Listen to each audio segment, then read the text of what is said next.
smile, the laugh, the pants. Get in touch with your inner Bob. The sea made him a legend. The pants made him a hero. The SpongeBob SquarePants movie video game. Hello everybody! Welcome to the SpongeBob SquarePants movie video game by Nickelodeon, released in 2004. So this is this is a Let's Play series that I'm deciding to redo because I don't know if anyone gives a fuck about my channel. Maybe that's a little too early in the video. But yeah, I don't actually no, that's a lie. I'm playing the whole intro, that intro segment. Okay, what I'm gonna say. Enough sidetracking. This is a Let's Play that I technically have already done in terrible quality through emulation on my shitty little gaming laptop. I'm doing this is through original hardware. This is my original copy from my childhood. This is my original GameCube controller, all from 2005. So I have a small amount of time to record, and I'm hoping to get these episodes about 25 minutes a pop, somewhere around those parts. So without further ado, let's get started.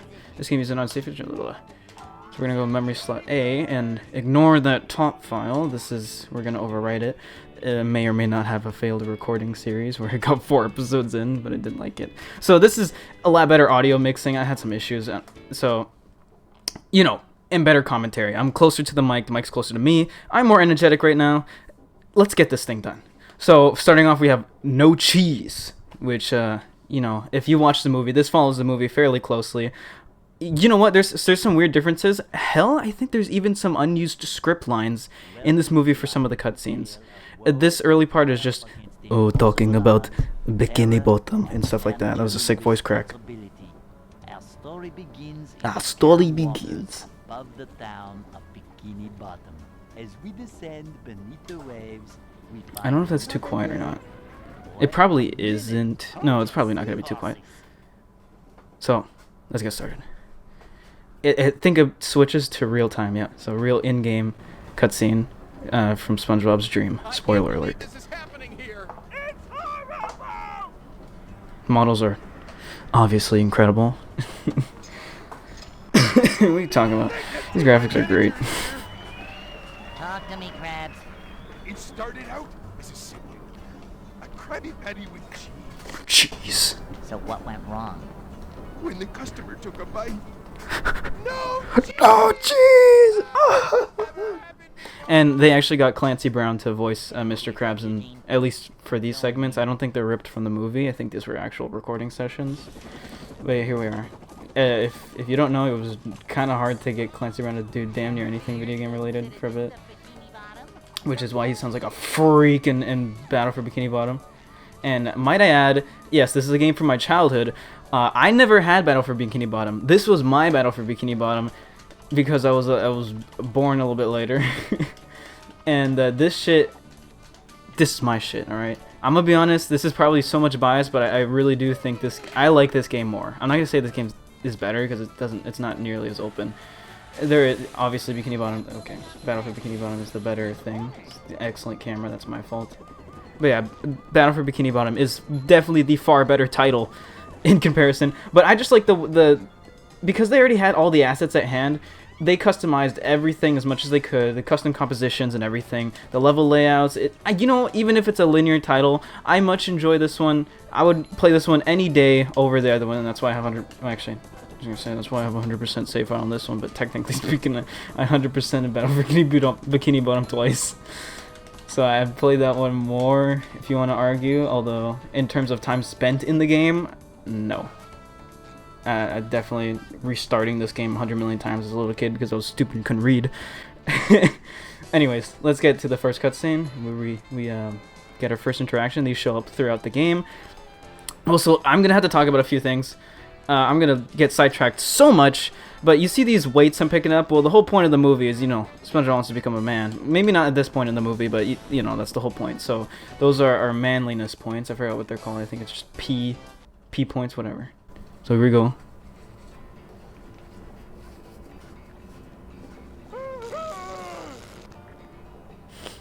Okay.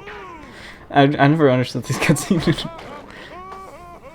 He's just showing you that you can kill the jellyfish. But it's weird because he comes back later. You'll see. He comes back in far better form. Alright. So now let's go take care of these jellyfishes. I don't. There's not actually a plural for that called phi. I don't know why I said that before. And obviously, the larger the weight, you know, the more points it is. And you know, okay. Well, we'll address it when we get there. This is a teleport box. We're gonna do things as we see them. So this is a teleport box. The teleport box, as it says down there, once you've opened both boxes, you can just jump in and it'll teleport you. And there's a whole reason for these ones. We can't go in this one because we haven't opened the other one, but actually no, yeah, it does work vice versa. But you can see here, oh, this is a different texture. Well, yes, it turns us to a tongue slide, which is reused from Battle for Bikini Bottom. Okay, I actually got that weight. Last time I didn't get them all, but I'm going to show you anyways.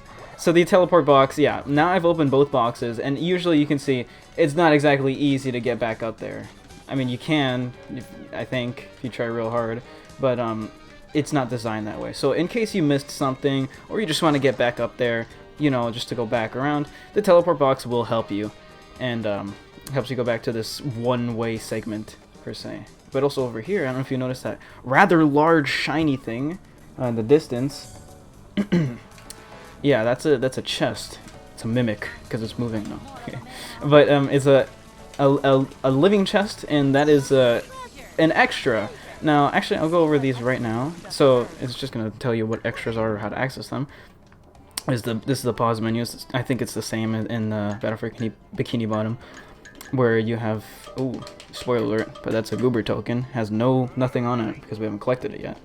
But yeah, you click options and you go to extras down here. Now, extras are these little, well, extra things you can get, and there's a few throughout entire segments. I wouldn't say worlds, more like segments of the movie, or scenes where it's just entire, technically worlds, but it's one linear path. And here, there's plenty of different kinds of extras. When we get a bit more, I'll probably go back to them. But here, for example, this one is just a film clip, right? It's just little things you can get. You can get customization options, all kinds of things. Like you can get costumes, you can modify the enemies a little bit. You get concept art, all these extras. You know, whatever you think of old school extras. I'm not gonna warp because that resets the whole thing. But you know, any of those kinds of extras things. Also, these right here. These are Krabby Patties. Ouch! If I lose health, I can get them back. I only have 3 right now, but I'll spoil something a little bit later if we can get. I don't know if we can get in the first level. I think we can. We'll see. Also, those buttons with the monkey's paw on it, I guess. Yeah, those are just buttons. Again, like I said, a lot of assets ripped straight from Battle for Bikini Bottom. You know, inherently just makes this a good game. Also, I hate the fucking hitboxes. These shit-ass hitboxes. You can never, like, you gotta treat these are the hardest enemies in the game because they're the only ones that ever usually hit me when I'm not fighting like 100 million of them. Okay, cool. Okay, yeah, and these are Plankton's dreaded Plan Z crates. I don't know what's in them, but when you break them, you get manliness. So, I don't know, he's planning to dominate the world with manliness. Just give me 1 second. Alright, I'm back. Yippee, checkpoint. There's a helicopter in the background. Thanks for the help, boy. Fitting. But, okay, yeah. So now we've reached a checkpoint. Should we, you know, die, lose all our health? There is no lives in this. You can die forever. Also, you can get combos for more manliness points, and I do believe we're gonna get to... I'll show you what it is later. But, what was I talking about? The checkpoint. So yeah, if we lose all our things, we can, you know, respawn at the checkpoint, which is nice for these very long linear levels. There's a thing up there I missed? How did I miss that? But yeah, you're gonna need them at certain parts, never usually in these regular level parts, and if you ever warp back to here, you lose them all. So, okay, here's the next thing. This is a SpongeBob exclusive thing. There's the 2 characters, SpongeBob and Patrick, obviously, just like in the movie. They have different abilities, and their abilities are very limited. There's not too much different between the 2. It's just different upgrade paths, I guess. It's not like you can choose the kind of upgrade paths, you just get them throughout the game because it's necessary. But here, yeah, SpongeBob, his ability, his native ability that you don't have to like level up for. Spoiler alert, that's what I was going to talk about because we're going to get any second now. Yeah, SpongeBob can wall jump. Patrick can't. He's too fat. Also here, oh, it actually tells you. I don't know. Sometimes I miss the dialogue before. And there was one time where I just got stuck and I was like, what the fuck am I supposed to do to open this? I never just tried hitting it. And there he is, the man of the hour. Naked as ever. Let's get these. Ugh, I hate when that breaks. I like to 100% things if you can't tell. I need to get everything. Here's the thing. Okay, we got our first level up. But I don't think I'm gonna go for a 100% playthrough here. That would take too long. I'm just gonna go through a semi-full playthrough and let you guys know anything you don't know. Obviously, anything you might want to know, and whatever is enticing that you could possibly miss out on in this game. There's not a whole lot. It's a licensed game from 04. I'm gonna kill everything though. Like for early game, I'm just gonna kill everything and collect as many manliness points to level up as quick as possible. But yeah, otherwise, that's it. That is the whole first level. No cheese done. I wasn't gonna risk it. But first, before we leave, let's take a look at what we can do. So you can see Patrick. They have both the same attack. We're gonna see in the next level because it usually alternates. But here, yeah, if I want to upgrade, I can upgrade to everything's macho. And just, ooh, who's macho? Yeah, I remember all their voice lines because of course I do. But yeah, for SpongeBob, I'm gonna hold off on upgrading the karate spin for now. I think, right? I think so, because I'm going to be able to upgrade it next by the time it actually becomes useful. So we're just going to do health. And you can see there's 3 empty ticks of health, because, are you sure you want to upgrade? Are you sure you want this upgrade? Yeah, so you can get up to, what was it, 6 health pieces? So, yeah. I'm just going to give that, it doesn't refill it, but, you know, it's there. I'm not going to, I'm going to save health for last, because the ability upgrades are a lot better. And we've got our first Goober token with the semi-static Mr. Krabs in the background. He's doing some weird idle animation. Yeah. Then I'll kill the sponge wakes up from I don't remember what he says in the movie or in the game. This is actually one of the segments too that's has extra dialogue, I think. I've only got one shot at this. Gotta have the right tools for the job. Bingo. Now I want you to do me a favor, Bill. What? Say cheese. I don't know. Or maybe it's extra frames?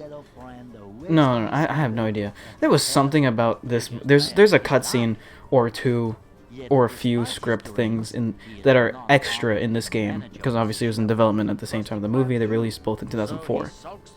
So I'm pretty sure there is some extra things in this game. I don't know. You correct me if I'm wrong. Also, yeah, he's wallowing, fixing. The best way to cure depression is clearly to get drunk off ice cream. Don't take that advice, please. Don't take that advice. But yes, Mr. Krabs falsely accused of stealing the crown.